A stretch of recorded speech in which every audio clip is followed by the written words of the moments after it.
Today's episode is brought to you by Dr. Jeffrey Halstead, DMD. Dr. Jeffrey Halstead has been Canandaigua's hometown dentist for more than 35 years, offering routine dental care as well as cosmetic dentistry, implants, and dentures by their highly trained and experienced staff. Visit them online at canandaiguadentistry.com or find them on Facebook and Instagram.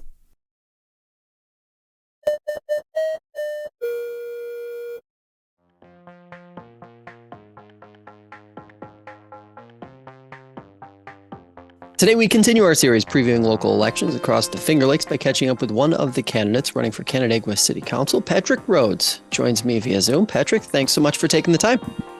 Absolutely. Thanks for having me. So first question, why are you running for City Council?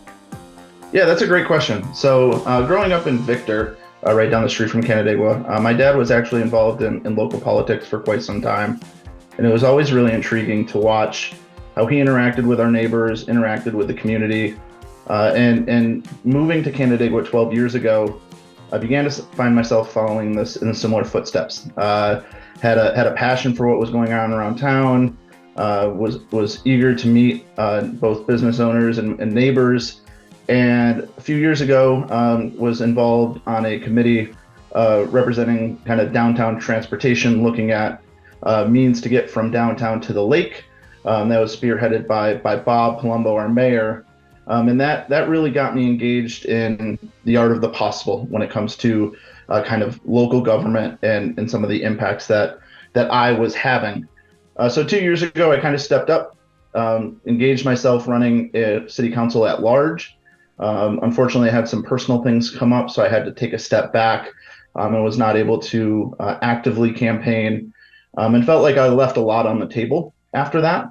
Did all right at the polls, but left a lot at the table. And so when the opportunity came back up, Bob and I, our mayor, kind of reached in the middle. And I was as eager to engage with him as he was to engage with me, and have been kind of heads down, really pursuing it strongly to try and become more involved in the community. And that's where we're at. Biggest thing for you personally that's changed, or the biggest way you've changed as a candidate since the last time you ran? Yeah, so great question. So to be a little bit, I guess, humble and transparent, the reason I had to step back, my wife and I were going through some infertility challenges, and it really kind of made me kind of better understand my priorities as a person.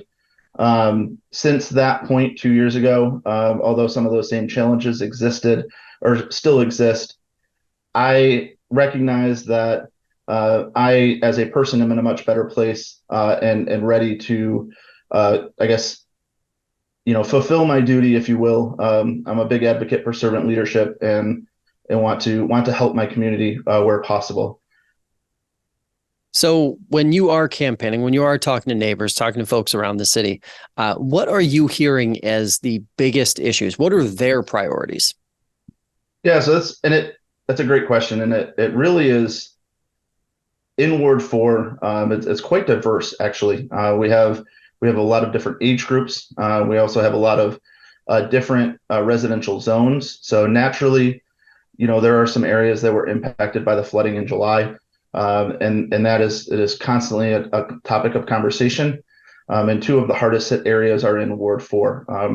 Actually, a stone's throw from me up Buffalo Street and down on West Gibson, where many of the hardest hit residents are currently reside. So that's definitely been a topic of conversation. In general, everybody's really encouraged by the way the city is headed. There are some questions around some of the decisions, and generally, I think a lot of that's around communication. There's some things around perceived value. Even if I take a look at a most recent, I guess, debated topic is EV chargers. I'm sure you're familiar. There's been some solar chargers that were installed, and as a mechanical engineer, I'm all for innovative technologies, and I'm all for their approaches. But a lot of the residents have asked, how much did we spend on them? Why are they where they are? Who are they actually for? And I think a lot of people just I don't want to say don't understand, but don't completely understand because of maybe some things just pop up, or they're not aware of that. Um, so really, it's a matter of just, I guess, collaborating with neighbors, and having them feel like they're being heard. And that's kind of where, I stand on the legs of servant leadership, and that's kind of what's bringing me to where I am. What is one way city council could be better? It seems like, at least to some degree, it could be, or city government could be better at communication from what you said so far. Yep. Yeah. So so taking a step back, the city council is a very big job, right? And it unfortunately is generally, I think, a thankless job, right? They make decisions that impact everybody in the city, but a lot of those decisions are not necessarily felt with rejoice. People aren't, loving every decision. A lot of times they're financially driven. And so those types of conversations are always difficult to have. I think one thing that has really struggled over the last several years is the lack of balance as well on city council. So there's a large population, just in general, who might feel, I don't want to use the word slighted, but maybe not heard as much. Not to bring any parties into the mix, but it's 8-1 on city council right now, and some people are really feeling that lack of balance, and so, between communication, really understanding neighbor concerns.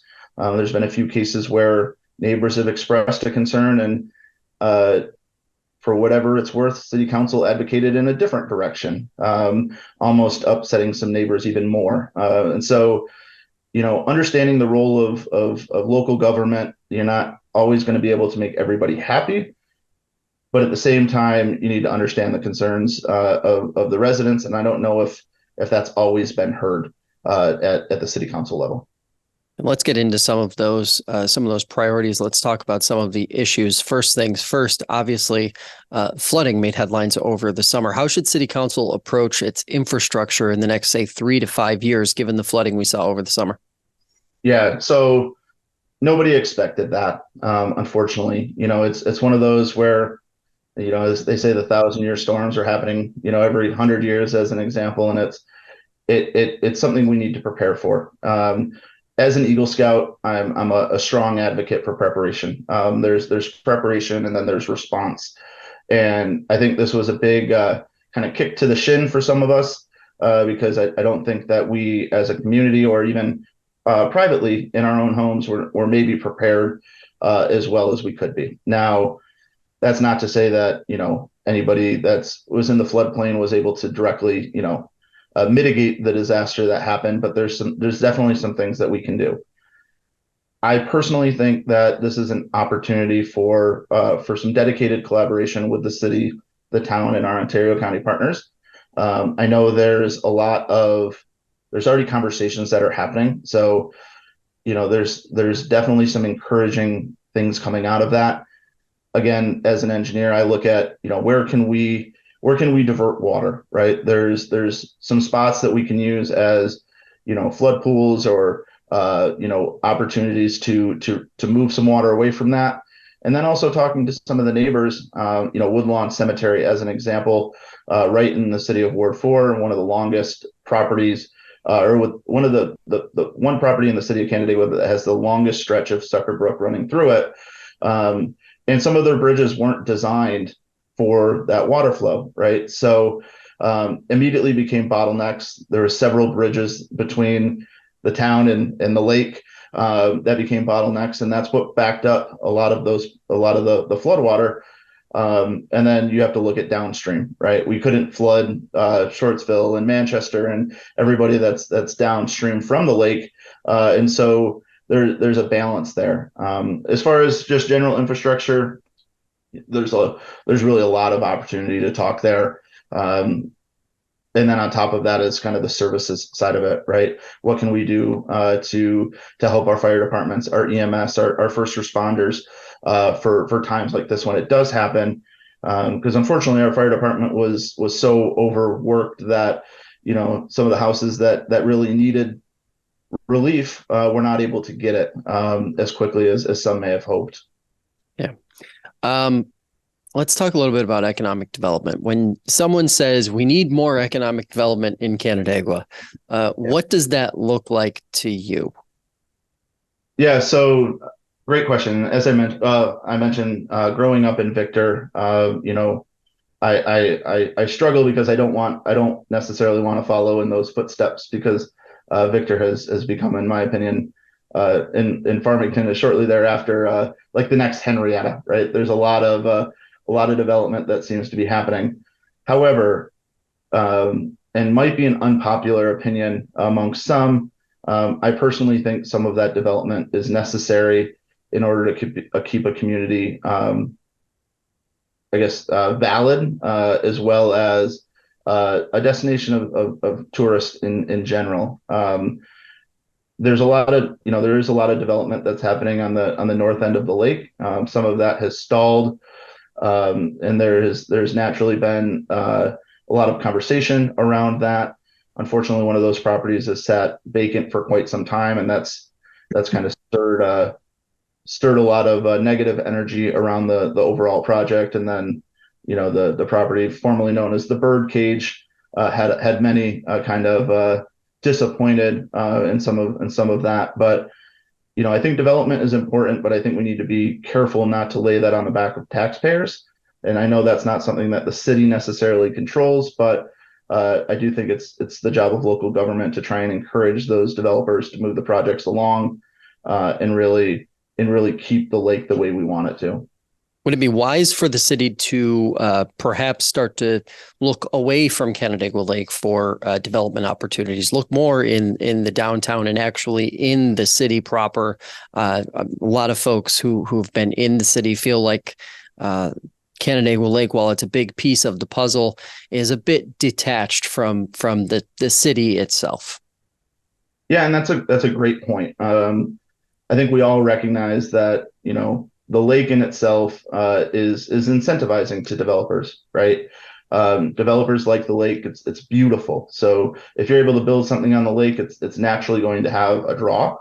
But to that point, there are properties around the city that have also been kind of left vacant. There's some properties right off Main that had some activities, some efforts put into them. I believe there was some asbestos abatement that may have gotten in the way in one of them. And unfortunately, that property continues to sit vacant right by City Hall on West Ave. And I think there needs to be whether it's incentives of some sort or like you said, kind of encourage developers to look away from the lake. Unfortunately, that the bubble of lakeshore development is going to pop if it's not already there. And we're running out of real estate there, and we also don't want to take every inch away from our residents, which I think is the fear of a lot of the locals, both in the city and outside of the city as well. You mentioned resistance among some to go by way of Victor and Farmington because it's a bit like Henrietta, but population decline is a pretty real thing. Projections forecast a 40% increase in seniors living in the Finger Lakes by 2040, while all the other age groups, sub 65, are expected to decline between 7 and 14%. So I'm curious, when you think about kind of walking the line between the two, obviously you mentioned growth is necessary. When you think about maintaining the services that city residents are relying on a daily basis, how do you approach that, given that there are some folks who aren't going to want to see too much development, but given the population trend, development is probably going to be necessary? Yeah, and I've heard that number, the 40% increase in seniors, and it's naturally, I don't want to say a tough pill to swallow. It's a large number for any group to grow, especially recognizing some of the impacts there. My wife, my sister-in-law are both in healthcare. My sister-in-law works in a senior assisted living. Already struggling for staffing. Already have a large number of challenges that they're facing. And to hear that those could potentially grow just because of additional additional persons moving in. There's definitely going to need to be some discussion around infrastructure, whether that's additional builds, whether that's looking at our EMS and first responders and what needs to be done to support that additional growth. And then it is a little disappointing to hear the projections around some of the other age groups, because I do think Canandaigua is a place. I mean, I moved from Victor to Canandaigua over 12 years ago and have never looked back.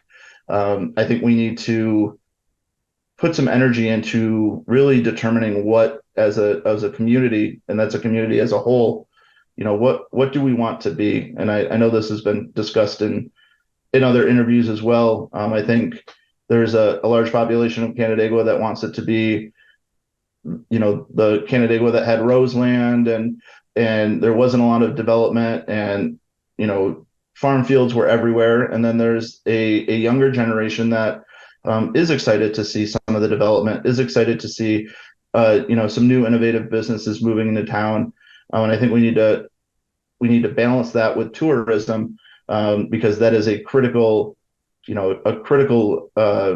both tax base and just sales tax in general during the warmer fall months. Yeah.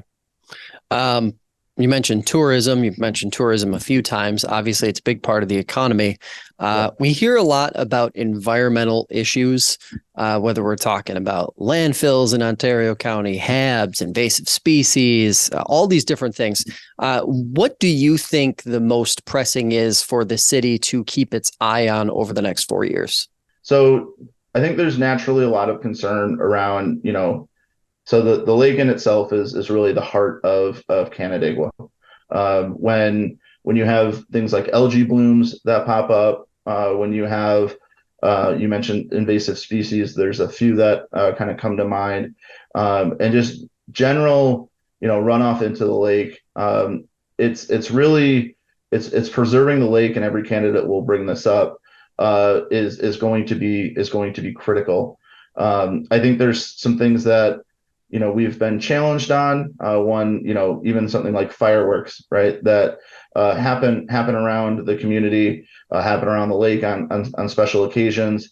And I'm not here suggesting we get rid of fireworks, but what can be done to mitigate their impacts on the lake, or what can we do to lessen some of that?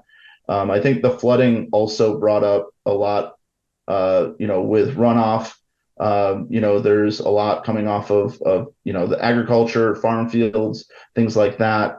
The city has personally, or the city doesn't use chemicals anymore on any of their properties, but what does that look like, in the runoff there? And what does all of that impact within the lake ecosystem? And that's something that I know I personally need to better understand. Yeah.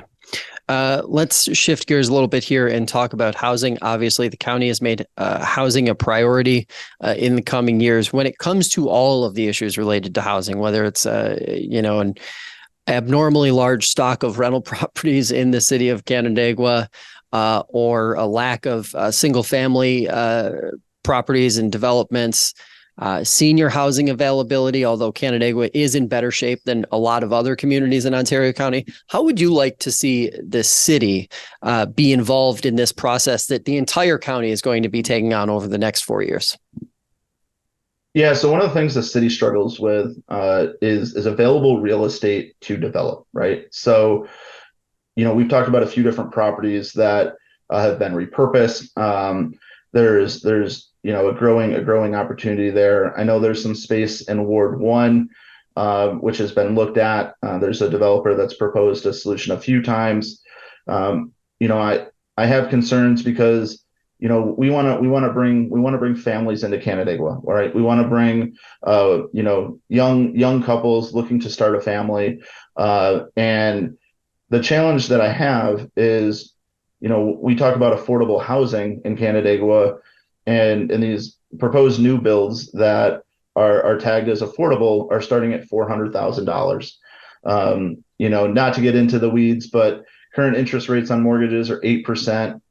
With the assumption that somebody has $50,000 to $80,000 to put down, a mortgage on that is almost $3,000. And with an average, house income in Canandaigua at $50,000 to $60,000, I don't advocate that that's affordable. So, I think there needs to be a balance there. I know there is, a large, I think 52 to 54% of our housing stock is rental in Canandaigua about. Unfortunately, I think some of that is necessary as much as we want. And I know there's a number of people that do want, to own a home. And obviously that's the dream for many. I think the challenge comes down to some of the commercialized short-term rentals, right? And this has been a hot button topic for quite some time. I know there's been a lot of discussion around that, but there are a number of corporations that have come in, purchased some properties simply to run Airbnbs.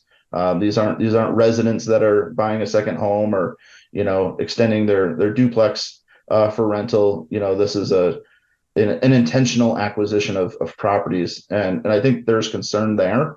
But there does need to be a balance between, I think there'll always be a balance between rental properties and owner occupied homes.